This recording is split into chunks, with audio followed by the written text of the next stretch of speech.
Uh, Biggest lesson in high school, high school, is how much I lacked discipline prior to playing high school organized sports, and not discipline like just in athletic sense. I was lacking discipline as a man because I didn't grow up with my father in the household, so being told what to do by a man, I wasn't always receptive of that in high school. But all of my coaches, I played football and basketball, were males. So like just being able to soak that in, I'm used to mama telling me what to do, right? And her being the only one I listened to. But when those men got to checking me, it felt different. So like when I look back on them, like it was those time frames where they were giving me that discipline that I didn't like. I used to be talking junk about under my breath, as to why I still have a level of discipline today. So that was my biggest lesson in high school. Like,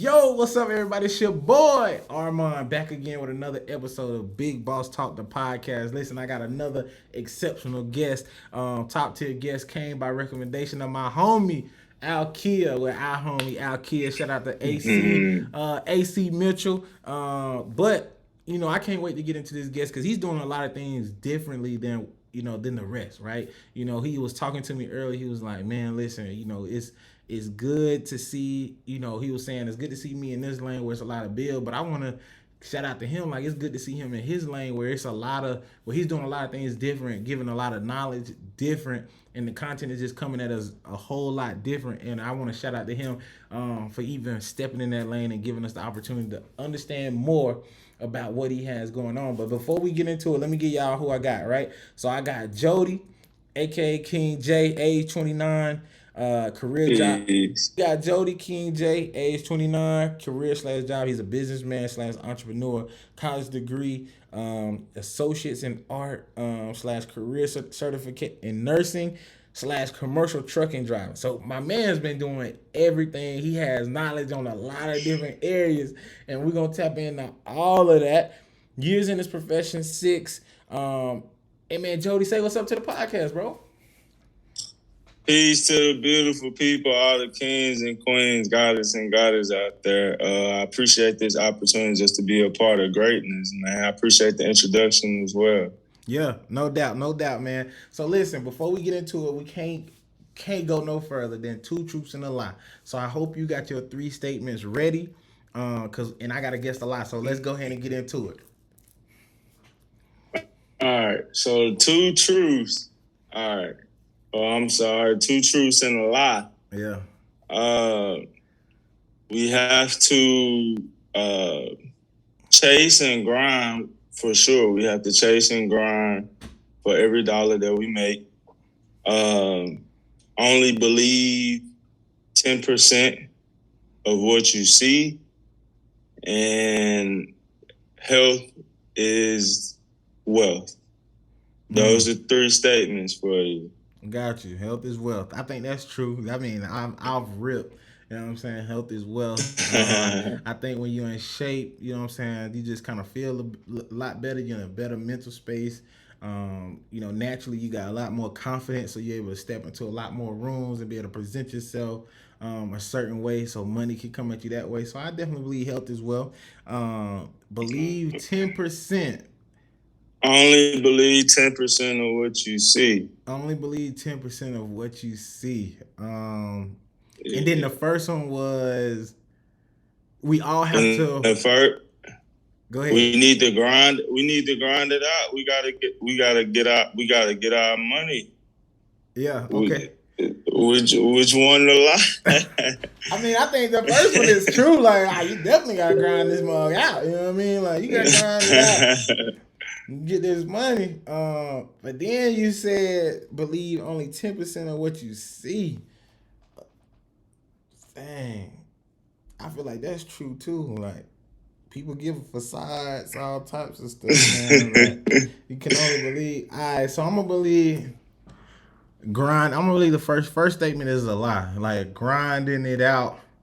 We gotta grind it. I think it's probably a better wording than grinding it out. You know what I mean? But I think that's the lie. I'm in the right place. That's how you find out if you're in the right place. Okay. So that's the lie? That's the lie. That's the lie.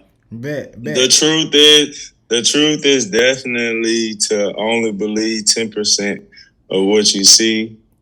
And then there's a common misconception that, especially us as being entrepreneurs, hardworking people, we naturally innovate, creative. We think we gotta work hard and backbreaking work damn near for every. I apologize. I don't know if you guys swear on here. Yeah, you good. But all right. But we got to do backbreaking work for every dollar. So that's definitely false information, which hence, as to why you should only believe 10% of what you see, because that's all we've seen, right? Right. That is true. So that's a fact, man. I like those statements. That's different. You definitely came different than most people, because a lot of people give facts about themselves, like true, you know what I'm saying? But just to hear those type of statements, like, grinding it out, like, that's false, man. Like, I don't want people to misconstrue like hard work.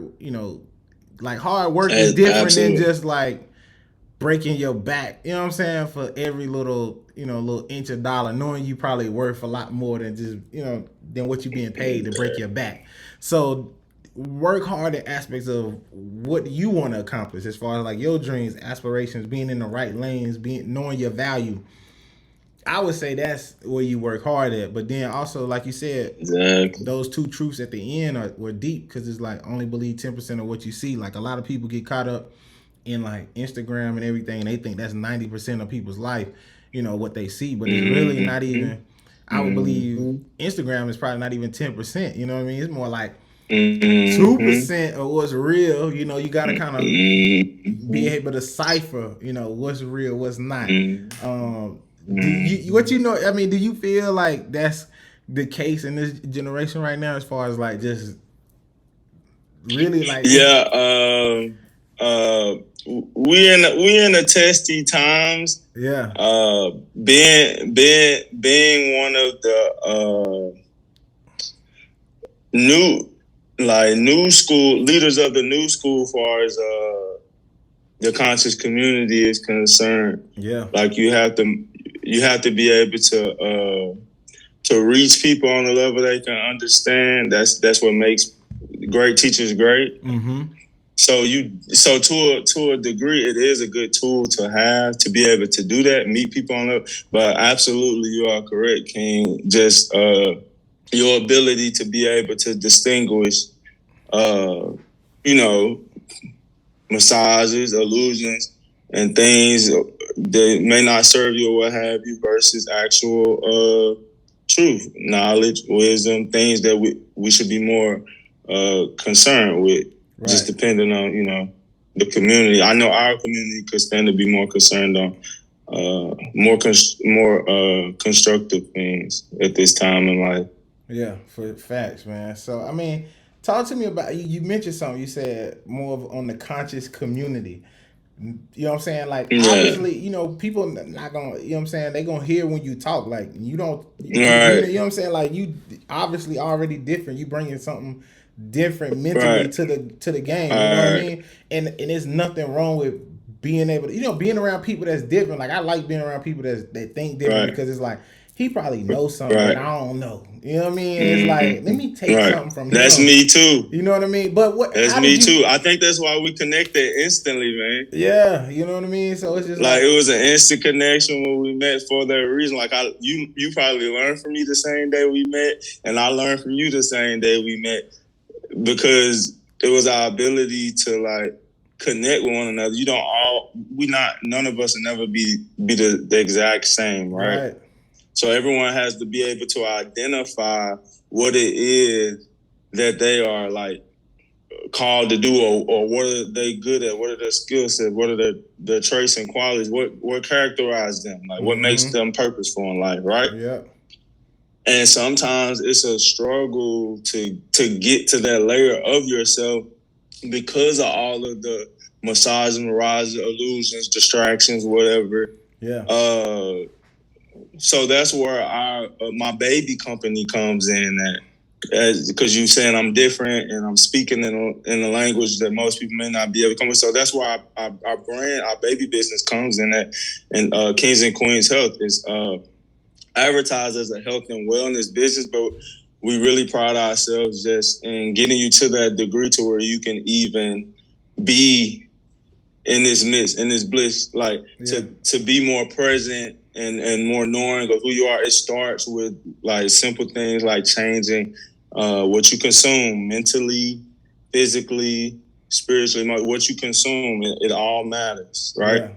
Yeah, I don't want to get too far ahead. I know you talked about the baby business. I don't want to give them too much too early. But I like that. I like that. I do want to start early on in your journey though.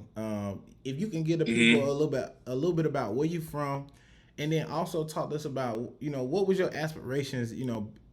Being younger, like what did you originally want to be, or what did you saw?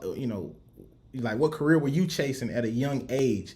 So people can kind of understand like where you started from.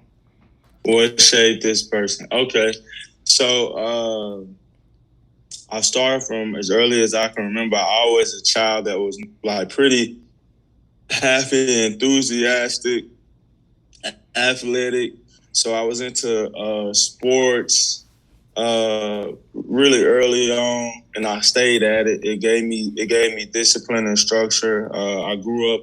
I was born in Mississippi, but I grew up in St. Louis, Missouri. Okay. So I grew up in like a kind of a poverty-stricken area, but I also had opportunity at the same time because of the way I was parented. So I was seeing some things, but I was kept away from some things as well. Yeah. So I was exposed to opportunity, but I was right there, literally living in the midst of where so many people did not have opportunity. Right. So it shaped my reality, just like parts of both. So I was an athletic young fella, focused on like my education and sports, right? All of us men, black men, younger in life, we want to be athletes. Everything we see on the TV, we all going to the pros as a child. As a child, we all going to the pros. So I was gonna be a pro basketball player, a pro football player, until life just kept happening. So I lived in St. Louis for a good bit of my early childhood, for about 12 years or so. Mm-hmm. And it was some of the most, like, I look back on those times really was shaping my reality early on in life, and I wouldn't realize it. So when I got to high school, I remained an athlete. I remained interested in just like higher education. And then I became interested in women as well during that time frame of high school, too, more interested in women. So then I'm still the athlete. I'm I'm not the typical jock in high school, but I was like one of those, I can fit in any group, but I also, kept my own little, I knew who I was. And then I was an athlete and I wasn't a bad looking guy. So I had, women just from that too. So I found you lose yourself when you get to that point, right? To a degree. Yeah. You still figure yourself out, but you lose yourself. And so after high school, I realized I wasn't a pro athlete. Like I realized that, I realized health was wealth because I got injured and I couldn't even go play college ball no more. So I ended up at a university where I met our good friend, Akia, local university. At this point, I'm back in Mississippi already, so I just went to school there. I started studying something called kinesiology in hopes of being in the medical field, helping people. Always had interest me, and I had a family history of just people in the medical field. Mm-hmm. So I knew it was something that I could get into and have some support system in prior knowledge or experience. So I eagerly jumped into nursing at some point. I was back and forth with the college stuff. I ended up transferring out of the school where I met our good brother, our kid. And I kind of got my head, twisted for a little while in life. Yeah. Met my now wife. She helped me get back on track mentally, and I ended up going to get my nursing degree, man. Mm-hmm. And I'm going from there. That's I'm dope. hoping I'm kind of Nah, you did answering it. your question. Yeah, you do. I be jotting down. Like when I hear people say stuff, I jot it down because I don't want to lose it, and I Okay. always want to come back. So, Right. Right. Right. I like the journey. I think when you think about it, like a lot of times, I know for me growing up or going through like my middle school, high school years, like you think you like so different. You know what I mean? Like the thoughts you have in Mm-hmm. your head, like as black men, we ain't gonna really be like, dang, like you know what I'm saying? Like we don't really discuss too much. Everything is surface level. So then when you get older and you figure out like, Yeah. I'm trying to have a little bit more deeper conversation, a little bit more meaningful relationships, and you open up, you become comfortable enough to talk to people like other guys about like, dang, like y'all went through that too. That's how y'all feeling like on some crazy stuff. But Yeah. you realize that Yeah. as you get older, and I do want to ask, like, what was one of your biggest lessons you might have learned through high school? You know what I'm saying? Like, what's one of the biggest takeaways you could take that's been helping Mm-hmm. you, maybe in your in your adult years? Uh, Biggest lesson in high school Yeah, high school. is how much I lacked discipline prior to playing high school organized sports, and not discipline like just in athletic sense. I was lacking discipline as a man because I didn't grow up with my father in the household, so being told what to do by being told what to do by a man, I wasn't always receptive of that in high school. But all of my coaches, I played football and basketball, were males. So like just being able to soak that in, I'm used to mama telling me what to do, right? And her being the only one I listened to. But when those men got to checking me, it felt different. So like when I look back on them, like it was those time frames where they were giving me that discipline I didn't like. I used to be talking junk about under my breath as to why I still have a level of discipline today. So that was my biggest lesson in high school. Like not nothing they was teaching in them classrooms. Yeah. The outdated stuff, not any of that, not nothing with the women. It was literally the fact that how much discipline I lacked not having a father in the household, and how much discipline I ended up getting from like really essentially like father like figures in high school. Like so, yeah, That's my hard. discipline was my biggest lesson. That's hard. Biggest. That's a huge takeaway because a lot of us fall in that category, and so like them hearing that and like maybe that's me in certain areas. You know what I'm saying? Like you can be like, all right, like, maybe I need to kind of straighten up. But then you also mentioned that in college your head was a little twisted, and then your now wife came along. Your now wife came along, and she kind of helped you get on the right path. But you said head twisted, and I jotted it down. I was like head twisted. So I'm like, what you talking about right there, man? Like, what you mean? Man, I'm gonna keep a long story short. Yeah. I had about like almost literally, I was supposed to have been close to graduation before I got my head straight. Like I was in there for 3.5 years in college, just head not on straight. Yeah. Distracted by everything. What Kevin Gates said in his most recent project: if you're not committed to anything, you're distracted by everything. Yeah. Right. Yeah. That was me. Okay. I wasn't committed to nothing. Gotcha. I wasn't committed to a thing. Not even the school I was getting up going to. You know what I was committed to? What? That alcohol and the women up there. That's what I was committed to in college. Gotcha. I kid you not. Yeah. With the ring on my left hand, you feel me? Yeah. But I wouldn't be here if I didn't get myself together. So I had to be honest with people because men fall short too, and we make mistakes and we lack discipline. Yeah. That's dope. But my head wasn't on straight, bro. I wasn't studying. I was failing out of school damn near. I got put on academic probation. Dang. I had my friends laugh in my face and tell me I wasn't gonna make it because I wasn't doing well in college like some of them was. They was on scholarships and living in the dorms and all of these things, and they went on to graduate. Something I still was capable at the time of accomplishing. They went on and got their degrees and everything, and I ended up doing one of those academic probation where I couldn't even go to school, and I had to work my butt off for that low wage job for that length of time, that's that time where I was like, I literally got a chance to turn my life around and take some of this woman that claims to love me at the time, advice she's giving me, or I can continue to, drink away my sorrows and talk about, how things was for me, make excuses, Yeah. Dang. I mean, that's real, bro. Like that's real. Like the honesty of just the alcohol, the women, and a lot of men fall short as far as like just being on track. You know what I'm saying? Like I can never say that drinking is terrible. Like or liking women is bad, but everything can be addictive. Right. Everything can be addictive. If given the opportunity to indulging in it a little bit too much. You know what I mean? So exactly for a lot of for a lot of the guys listening, like that was my issue. I'm not judging myself, but I'm acknowledging where I was at that point in my life, and that's not to send judgment towards anyone else as well. But I definitely was at a point in my life where I was giving too much energy to alcohol consumption, too much of my life force and energy to women as well, when I should have been working on my self-improvement. Got it. What conversation changed it? Because I mean, obviously, you had to go through.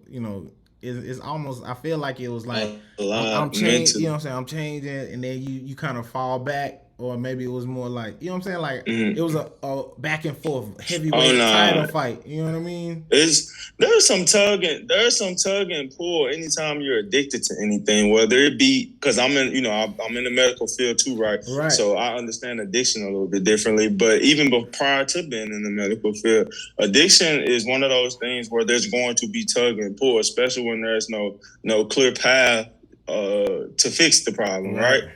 I mean, we struggle from lack of resources too. I should have been talking to someone about alcoholism. I should have been talking to someone about my sex addiction, not having to deal with it so much by myself. But simple questions like my now wife asking me like, so what you gonna do with life? Like just one day riding in the car, you feel like you're doing something in life. You know how women are. And they were like, so you're doing decent, but when you gonna start doing a little bit better? Right. I'm like, compared to what I was, this is pretty good for me, but you know how women is. Yeah, that's crazy. Okay, so I mean, shout out to your wife. For definitely having. It's always good to have a nice partner, in crime, somebody that really care for you, and really want the best, for you. So it's not like, they. It's just somebody. It's just something about when they genuinely like you want to see you do good and want to see you do great. So I appreciate you for elaborating on that part of your life as far as like having your head twisted. I know you ended up going into nursing. Can you tell me Can you tell me a little about nursing, and then just how did you become an entrepreneur? Was that something that you were already doing, or is it something that you were just working your job and you figured out like, man, I can do so much more? And then hopped into entrepreneurship. Like, just tell me about that. All right. So nursing first. So nursing was one of those things for me where I always knew it would be a means to an end. Got it. I'm not that nurse that's about to tell you it was always something I aspired to do growing up. It's something that I continued on in life to be passionate about, and it's something that I even am currently passionate about. I saw my family, my mom in particular, do it for many years prior to me ever showing interest in it. She's been a nurse for going on 20 years now. And then I saw my younger sister do it before me too, before I even decided it was something I was capable of doing. So I saw it as a means to an end, and that's when I said, you know what, I'm going to give myself some discipline and stay focused on education for at least a moment in my life. Yeah. So this is the point where I finally decided to leave the university where I was having all of my issues. Got back in school, went to a community college, transferred successfully, 4.0 first semester. I got in honor society. They offered me scholarship opportunities at universities. I'm getting accepted into nursing school, and then I'm stuck with a decision. Do I actually want to move forward with this, or do I want to just go back to a university again and see if they have something up there for me, right? Mm-hmm. And that's when I said, you know what, I'm going to give this nursing thing a chance. I gave the university thing a try already, and it didn't work out, so I'm going to give this nursing thing a chance. Mm-hmm. Got through it, man. Blood, sweat, and tears. I love nurses, man. I appreciate nurses. I applaud nurses because, man, the schooling alone will let you know whether or not it's for you. Man. Yeah. Okay. I mean, the schooling alone let you know.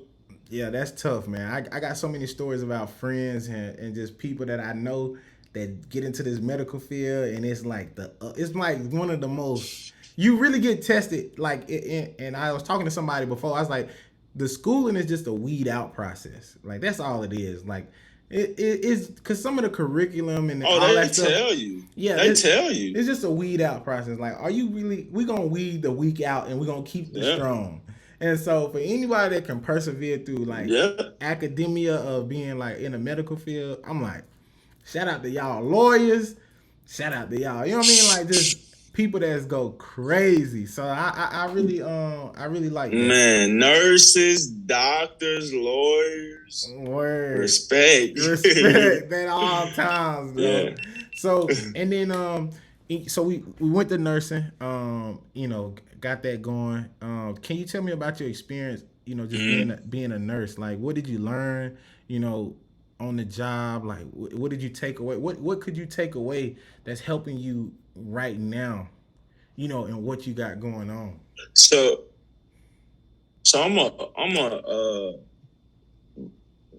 this is a teaching point for us as a people too, but it's also specific to answer your question as well. Us as a people, and when I say us, I'm clearly talking about the Black nation. The people, we are naturally loving, compassionate, and empathetic people, just naturally. That's our core. That's our essence. That's really in our makeup. Yeah. And a lot of us gravitate towards nursing because of that, because this allows us to feel like we're helping someone, right? Yep. So it was a no-brainer for me. I've always desired to be a helping person. Like, I want to lend a helping hand to someone. I want to be able to, you know, help people in times of vulnerability and not take advantage of them like I see people get done. Because, you know, I also come from environments where I see that. So that's what I thought nursing was, getting into it. And then I got through the schooling part and I got to see, like, the hands-on type stuff you could do in nursing and the skill sets you could have. And I became more curious. Mm-hmm. And then I got in the field and I saw how the actual field work was a lot different from the way we were being, like, orientated to what we were getting into. But I was glad that I only did the bare minimum education in the field, and then got into the actual field. So I learned in the field versus out the books. Yep. And I was able to make my evaluation for a 5 to 6 year time frame. And then I concluded that after that time frame that it wasn't for me. But in the field looks like definitely need to question. This is, I mean, I don't know who's all in your community, could be sensitive for some people. They need to question the agenda of it, for sure. Because I'm passionate about actually helping people. I saw a lot, both activated anxiety and traumatic experience. They need to question the mental health policy around people that actually are in the field of this field, like actually dealing with the people every day. It was a lot of room for improvement overall, and that led me to no longer want to be involved, because you have to question. Anytime I have to question ethics in anything I do, I just distance myself from it, because I don't want that type of stuff on my conscience. And this pandemic or plandemic in particular is what made me finally say, you know what, I have to start plotting my escape from this. If I ever decide I don't want to do this again, I have to have other ways to make means, because I have a family. I have to do all of these things. And I hope I answered your question. So I want to make sure that I'm in a position to be able to even lead this, because nursing is either for you or it's not. There's no in between. Like that's There ain't no in between. You lying. Any nurse listening, you lying. If you stuck on the line, you lying. He's stuck on that line. I like the perspective that you brought to it, because I think it's one of the most honest perspectives that I've heard in a while. Like, obviously, people that go to school, they want to be a nurse. They believe in the work. You know what I mean? Like I like you said, caring for people, right, helping people. Like, that's the stuff that we believe in. That's the reason why we get into roles like this. But then you also understand that we can also do things just to do it because it's providing a check, or like because that's how we're surviving. And then the scary part about it is, how do I leave this and be able to continue to live the lifestyle that I want to live? Like, that's the battle that people fight when they have a job. And it's like, and I don't want you people to think that every job is perfect. There's going to be likes and dislikes between any job, in any job. But I think what you were talking about, as far as the ethics behind, like, the system that's in place, is the system ethical for me to be able to work in it and feel like I'm doing due diligence of helping people? Because I know that the system is crooked. So you got people coming in wanting my help, but we're going to give you help in a ABC step process, because we're going to run you dry all the way down through ABC. And then we're going to be like, oh, well, this is the issue. Well, then why you didn't tell me the issue at point A versus going through A? You know what I'm saying? Like, it's almost like it's like the insurance game, right? When they talk about being an athlete, you know what I'm saying? Equivalent. Like, it's all dirty. It's all a dirty game. But it's like, when as an athlete, like, all right, cool, like, I know when a bone, like, I can tell, like, I ain't never broke no bone, so knock on wood, but you can tell, like, if a bone is broke. You know what I mean? Versus, like, I've torn an ACL before. So it's like, I know what that would feel like. But the first thing as an insurance, what they gonna do is, hey, let's get you an x-ray. Why would I? Okay, so now the x-ray, I got to pay for the x-ray. The x-ray ain't going to show nothing. It's going to say, your bone structure is good, you good. I knew that when I came in. I told you that. But y'all want me to insist on getting the x-ray. The x-ray machine. Because you know your body, right? Because you know your body. Right, but to get an x-ray is super expensive. You know what I mean? Especially if you don't got insurance, all that good stuff. To get an x-ray, just to get an x-ray, a picture of your skeleton body is expensive. And then they go in and tell you, all right, well, let's try ice. Maybe if the ice or whatever, that might help. If that don't help, any other line of business, the customer always right. Not this line of business, though.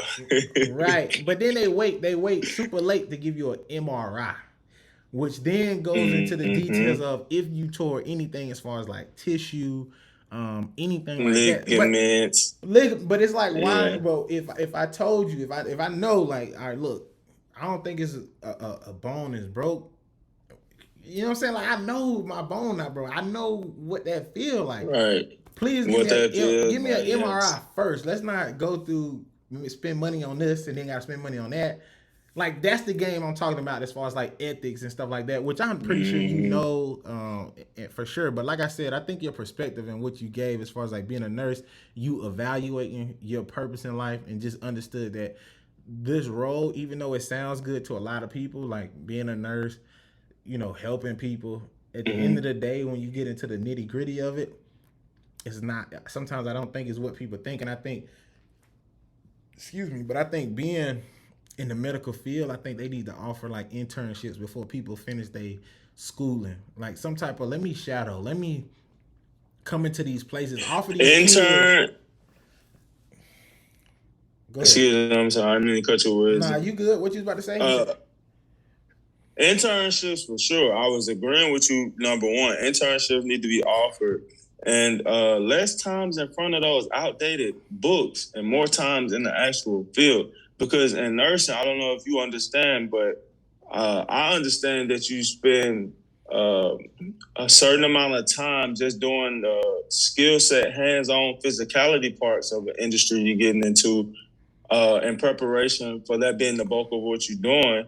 Well, that should also be the bulk of your education. The bulk of your training should be that as well, and not so much the test every time you turn around on something that you're not even going to have retained by the time you graduate because of how fast they'll be coming. I took three tests a week sometime while I was in nursing school. 3 tests in 3 different subjects. You tell me if I'm retaining that information. Can't be. Or am I just memorizing, regurgitating onto the paper and getting ready for the next test? Right. And that's why people in the medical field can't properly diagnose, you know what I'm saying? Diagnose people because they can't. All that remembering go out the window. When it's Let's get into it. When it's life or death, like you know what I'm saying? Like when it's life or death, like you can't. I ain't got time for you to be hiccuping over a vocabulary word. I need you to know, like, come on now, this is what we doing. You know what I'm saying? So I definitely agree. And again, this is no shade to anybody. I've interviewed a lot of nurses, people in medical. No shit. Like, I got the respect. I got the utmost respect for those people in those fields because what they do at the end of the day, you still putting yourself out. Whether you know the information or not, you still saying, "Trust me to save your life," and that's all that matters. You know you're a frontliner. You're essential. You're an essential worker. You're a frontliner. Right. If disaster or catastrophe happens in this country, they're only calling a handful of people. Right. And nurses are going to get that call. I got the utmost respect for them. So with that being said, if you allow me, I want to double back. During my career, I did it with ethics. I had several moments where I enjoyed it. I learned a lot. I met a lot of great people, some of which I still could communicate with if need be. I was able to become more resourceful because of where my nursing degree took me because I started traveling with it. And that's when I realized so much. I realized there was more opportunity out here besides nursing, but I also realized that there was more opportunity within nursing, just in traveling. I made the most money. I called my mama in tears one day in New Hampshire because I was making the most money I had ever made in my life as a black man, most money I had ever made. And I was doing something where I felt at peace with the decision, and I was able to help my mom, bro. So nursing opened up doors for me. So I'm not bashing nursing at all. But I did that and went through that experience so I could share it with other people, and they gain the knowledge and turn it into wisdom for themselves. That's why we all go through different experiences. So who would I to have gone through something someone else may be considering, and they could get some knowledge from me and apply how they see fit in their own lives, and then use that as wisdom. Like that's the only reason I'm speaking on it in the manner in which I speak on it. That's game. I like it, bro. That's game for sure. So now we talked about nursing. We got into the nitty gritty of nursing. We understand that there's obviously more room for improvement in our medical facilities, you know, as a whole in the United States. There's a reason why other countries, other countries have it. Stuff you know what I'm saying? There's reasons why other countries have it right, and we still messing around and getting things wrong. You know, the pandemic showed a lot. And it also showed us that, you know, a lot of the nurses have been overworked for so long. And maybe that's something we need to look into. They went into retire. They retired. They was like, we out of here. You know what I mean? Like they out. So it's just like it's so much that we learned during, you know, obviously before the pandemic, but during the pandemic, it's so much that went left that we learned from, and then also the after effects of the pandemic as far as like not having enough workers, employees to man these facilities. You know, there's so much that we learned and so much that we can do better. I think it all just starts with just having the conversation of like, how can we fix this? How can we get better? But we all know it's only going to start when we have the right people in place that really care about these things. Because as long as the machine's still moving, they ain't really working to fix out the kinks and stuff like that. It's only when the machine breaks fully that they worried about how we can implement change and be better. So it's, if it ain't broke, don't fix it. That's how they say. And with that powerful statement there, King, I must enlighten the people and let them know anything I do, I am a revolutionary. I'm not gonna stand for anything. Yeah. I'm not gonna stand. I'm not gonna take anything. I'm not gonna settle for anything. I'm going to get what I deserve, and that's how I felt when I decided to respectfully decline any further opportunities to do business with people that don't have my best interest at heart. Right. I'm with you, man. I'm with you. So now we talked about that, and then we moved into obviously I want to talk about getting to the kings and queens health. We talk about the baby project, the baby business. Tell us about Kings and Queens Health and how did that idea start, and then what's the mission behind Kings and Queens Health? All right, so Kings and Queens Health was essentially the first entity that my wife and I birthed. We started it back in 2018. This was around a time frame where we were essentially not even 100% conscious of it, but we were plotting our escape from corporate America, things like nursing, what we were doing. And it was already a lifestyle we were living.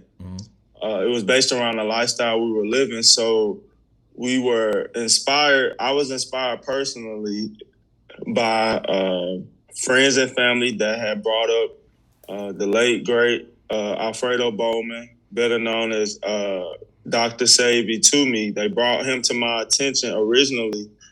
And I didn't gravitate towards him as a person immediately, but I did start to just raise my consciousness about like the importance of better health, because I was at a point in my life where I could have stood to have had, better health. So God mentioned the name to me. I started looking into all this health conscious stuff that was out there between YouTube, Netflix, and just good old Google, right? Yeah. And I just was like, man, there's no way all this information is true. There's no way they're making all this from it. So I was just sitting in my house, raising my own consciousness around health, and I was applying it.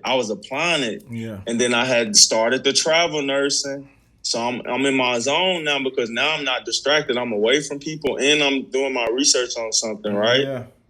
And that research started 4 years ago now, and it continues on. But I was applying it in my own life. So I was about almost 300 pounds. I was like 280 something at my heaviest, 270 something, 280 at my heaviest. Yes. Really, bro, you look good, bro. I'm trying to hit that transformation, but we gonna keep going. We gonna get there. Yeah, bro. So yeah, that's why I'm passionate about my baby business, because of what it has done for my personal life. So to bring it 360, I was applying all this research I was learning. I'm my best test subject. So I'm here to tell the message. So I got the drop in weight. I got the feeling better, like lighter and everything. It was just beautiful in them mountains, man. But I was undistracted. Mentally. Yeah. I was undistracted. I was by myself, and I was just able to hit the gym and hit the grocery store and get what I needed. So I was applying this stuff, and it was working. I was like, there's no way possible I'm about to look back from this. So I get the first, you gonna talk to your woman, you birth all your manifestations through your queen. That's free game. Okay. I call her up, babe, this stuff working. Like you gotta try this. Yeah. So what the queen gonna do? All right, I support. She came behind me, she started doing it. Man, and she turned something so simple, she turned it into magic. So from there, she started cooking only meals that align with our beliefs and lifestyle. She started making us juices. We really got into it heavy in our personal life. We started making our own natural skincare products for our house and everything. We went full on with it. Yeah. And it was just stuff we had looked up and looked into. And we was like, man, we got to tell people about this, because look at us, we transforming ourselves here. Yeah. And in this moment, so we started Kings and Queens. I was like, how can we make it to where people would be interested in it, but it also make them feel better about themselves? Because we know a lot of us struggle with like low self-esteem and stuff too. So it was one of those things like we are titled because we call each other Kings and Queens in our household. Like she calls me King J, and I call her Queen D. So we just started thinking like we can call it Kings and Queens Health. Yeah. And then our slogan is where everyone deserves to be crowned. So it feels inviting, right? Because that's the space we provide for people, Kings and Queens Health, where everyone deserves to be crowned. So now here's a place you grow, you learn, and you get a heartfelt message from the creators of the brand too. So that's where it started. Man, that's dope. I mean, bro, the transformation is crazy, man. I hope everybody. I'm gonna lock in the Instagram and all that, but make sure y'all check out Kings and Queens Health _ man. Y'all go look at my man transformation. He look good on there, man. Look on that. I appreciate it. He talking to the fellas too. He's like, hey fellas, if y'all want to get right, you know what I mean? You gotta get the Seamoss. Oh yeah, I'm transparent. Yeah. So. Oh yeah, you got to. It seems like when you go on the website and everything that you guys really heavy into Seamoss. Can you? Because I know Seamoss came like it was a fab. I ain't gonna say fab. I just think it came out of nowhere. Like I started seeing people selling Seamoss. Like get you some Seamoss. Seamoss this. Seamoss that. You know what I'm saying? But yeah, you know you always gonna have. But you know, black people they gonna find something. They be like, oh, this stuff works, and they gonna try to put a pitch behind it. But it was just like something that maybe for me, I don't know. Like I just never heard of Seamoss until of recently. Like maybe within the last year or so. And I want to say that Seamoss has been around probably for a long time, but just personally where just personally where black people are, or where I feel like black people are just digesting it and adding it into their dietary means is new. You know what I mean? Like I don't think we've been taking Seamoss forever. So tell me about how you discover Seamoss, and then what's some of those benefits that you can talk about to kind of educate people on Seamoss as well. So we actually Seamoss was just one of the many herbs. With my research and level of intelligence I've knowledge I've acquired over just the years of having done this, you just become more in tune and aligned with just healing as a whole. So we were using a lot of different herbs, and herbs are best used together as compounds, right? Okay. Formulated together to make the best healing product for you. So we were during our journey, we were using a lot of herbs, and Seamoss was just one of those many herbs. And a lot of people don't realize that like Seamoss is not the only alkaline healing herb out there. It's just one of many. It's just the most popular one, right? But to answer your question, our business has evolved so much over the 4 years. We started out selling a lot of these herbs I'm referring to. We started out just trying to provide. I mean, we didn't see too many people doing what we provided. Like we were looking at these businesses because we were supporting these businesses because of our lifestyle. So we were seeing these different businesses doing this stuff. We was like, all we knew is they could use a hand, because we know people in the South. In Mississippi, we're dead last. That's where both my wife and I were born at, and she was raised there. We're dead last in the country in health. And then all we know is everywhere else in the South region. I mean, I go up north or out west, they laugh at what we consider to be health. Damn. Yeah. You move around this country and live in these areas for some time. Yeah. You realize that you have some growing to do. So, I mean, what we think is a movement in the South, they do every day. Facts.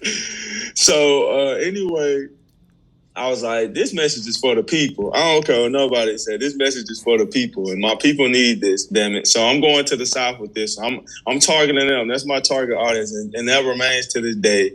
So we had to meet them where we could. So we started selling just like the core products, like staple products like Seamoss, burdock root, sarsaparilla root, Seamoss and bladderwrack, elderberry. Right, these are all your more popular, more well-known herbs, and these are also some of the most powerful ones amongst the alkaline herbal community. But Seamoss has become increasingly popular because how many benefits people have noticed in it, and they probably done noticed that it can take the place of so many handful of products they probably was taking if you just would take this one supplement, right? So let's just get into briefly what Seamoss is to bring it home. Seamoss is an alkaline herb that is naturally formulated in the bottom of the ocean. Okay.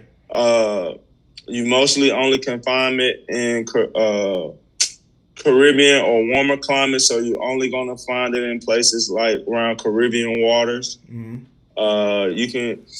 Tropical areas. So the motherland, you can find it near and around Africa. You can find it in places like St. Lucia. You can find it in Honduras, where Dr. Sebi, his healing villages and stuff are. You can find it in these climates. And if you go out there, just as if you would go out there with one of the big fishing nets to take all the fish out the water to sell to people, you can bypass them and go further down there, and you'll be able to get you some Seamoss. Okay. And then from there, you have to process it, rinse it, clean it, dry it out, and stuff like that. But that's that plant there. If it keeps the ocean water clean, if it takes care of the fish in there, then surely it could suit a human if we eat fish and drink water, right? Yeah. So rather than making these supplements and pills and mass producing chemical formulated products, let's just keep nature in its purest form. Mm-hmm. Let's fix it away from human consumption, and let's market it to them as their vitamins and nutrients, because essentially that's what it was. Right. That's what Seamoss is. And you can fact check me on this. You can still type all this information in on YouTube, Google. Seamoss has been around for centuries. It has been growing down the ocean since before you and I was even thought about. Yeah. And then it's attached to rocks in the bottom of that water. So rocks are like essentially like minerals. That's what gives Seamoss its minerals. Yeah. When it just sits on that rock like that. Yeah. So you able to utilize this herb, and it could take the place of a vitamin, a laxative. It could take the place of a meal. You can use it in so many ways. This is just to name a few, right? Yeah. But you can use it in so many ways. You find yourself not needing the GNC supplements. You find yourself not needing the multivitamin.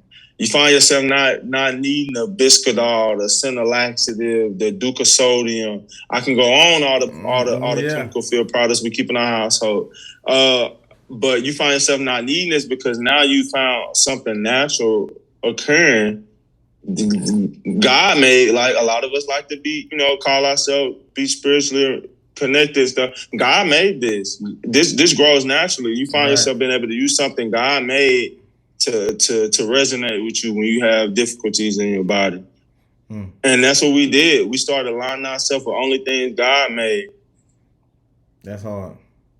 I really think that's dope. Like the power in which, the knowledge in which you guys bring. You know what I'm saying, to your products. I think a lot of people just sell Seamoss because it's, like I say, it's popping. You know what I'm saying? Like, but it's that's an insult. That's an insult to the master teachers that have come before us. That's an insult to our people who really need to hear this message about health. Mm-hmm. And that's an insult to anybody that's out here spreading the message, much like ourselves. But it's a capitalistic society, so when you mention everybody starts selling it and hyping it up, that's expected too. That comes with it, because you know what? All publicity in cases like this is good publicity. So if you want to tell people about the Seamoss craze and help us get these powerful herbs to our people, then Go By for all it. Just don't means. sell them no BS. Right. Just don't tell them no BS. So, last thing I want to hit on, man, because if believe it or not, we've been talking for an hour, which is crazy. Like Wow. just Yeah. just been going. But talk to me about what was your process and how you went from 280 to where you are now. What were some of the minerals and things that you were taking? Obviously, we're not gonna underestimate your hard work as far as like just obviously working out, going to the gym, Right. making yourself work. But what things helped you in your decrease in weight loss? Because a lot of Americans right now, even like I said, even myself, I've been going to the gym Monday through Friday every day, bro. Right. Right. Just trying to stick with it, staying consistent. And I'm seeing gains, I'm seeing losses. I'm feeling better. I'm loose. My That's ligaments coming good. back. But I Yeah. also want to, you get to that point where, all right, You looking for that next. I need to get into the next stratosphere. Yeah. Like it's time to, All right. to go take the next leap. And I'm pretty sure, just like me, there's other people out there that's looking to do the same. So if you could Same thing. Right. tell us about that, and then we'll end it there. All right. So that's what makes us different from most other people that may just be selling Seamoss or even other businesses or entities that may be doing what we do as well, as far as just nutritional supplements in the health and wellness. We particularly like to pride ourselves in empowerment, education, and encouragement. So the education part is going to be huge. So we know this health journey to be challenging. We know that to be true, right? Yep. So you're going to need continuous education just to make sure that you're reaching your personal goals you set for yourself. And you're going to need encouragement too, and you're going to need the resources, the empowerment. You're going to need the stuff you need to do it. So that's where we stand out. The education is what keeps you going, King. You have to make sure that you're, number one, doing things like you do, admitting the need for change, and then proactive steps towards it. But you also need proper education on what health really is. This is something that we have been under-taught just over a long period of time. It's called traditionalism, right? We've been taught to eat 3 square meals a day. We've been taught not to give our digestive tract a break at all. We overconsume just because we live here in America. That's not just food, but that's just one of the many addictions that we have as human beings. So it's reprogramming that brain of yours at this point, is reprogramming that to think differently around stuff. And that comes from continued education, because nobody's going to do something when they don't know why they're doing it. They're just doing it because somebody said do it. So we don't just sell products. Selling products is kind of like secondary or comes third. Primarily, we want you to understand as to why you even should be doing something. Yeah. So I combined my education and then I applied what I learned. So I was able to switch over to a plant-based lifestyle, plus work out, plus take the supplements, as what led me to my weight loss and my mental clarity and my higher level of thinking that you see on display today. You have to put yourself in this position. You have to start out with basic stuff like changing what you eat, changing the time frames you eat, because intermittent fasting can help you burn up more fat than anything else out there they telling you or selling you. What's intermittent fasting? Educate the people. What's intermittent fast? Intermittent fasting is only eating on a 8 to 16 hour.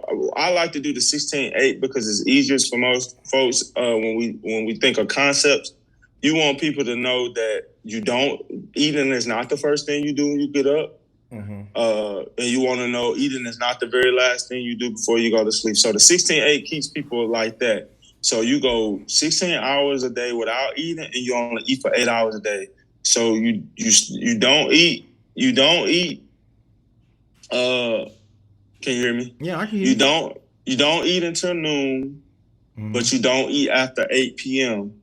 And then you don't eat again till noon the next day. That gives you a 16-hour break window. It gives your body time to heal.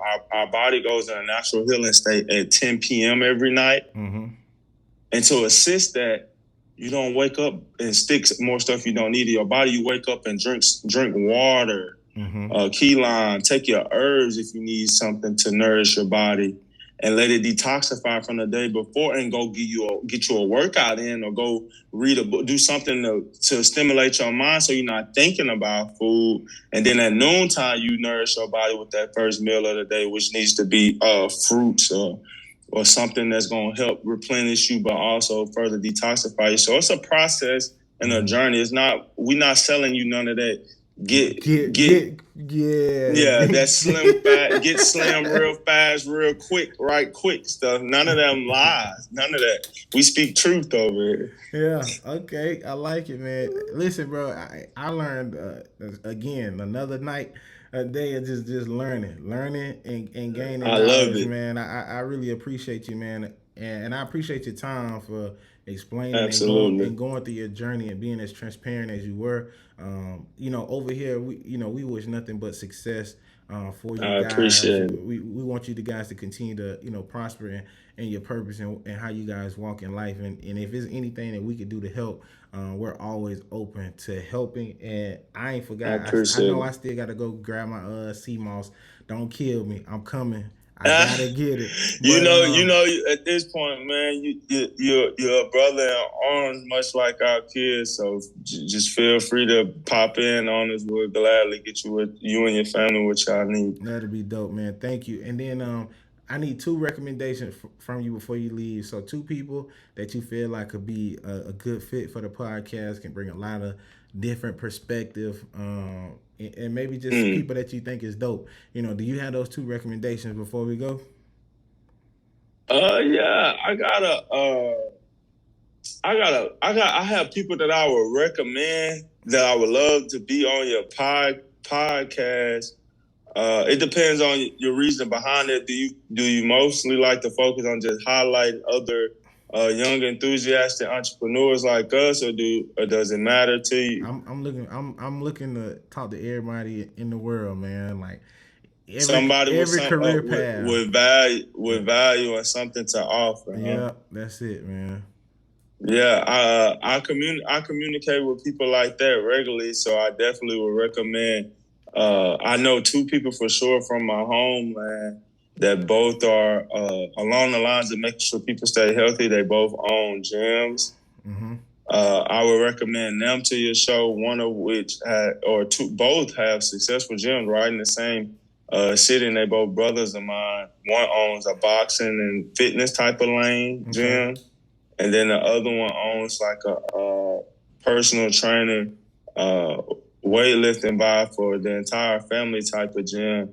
Both of who I've built and done some degree of business with. I think is that time frame where stuff like that is of importance, because we really believe health is what. So I always recommend people like that to a platform like this. Yeah, I want to sit down with both of them.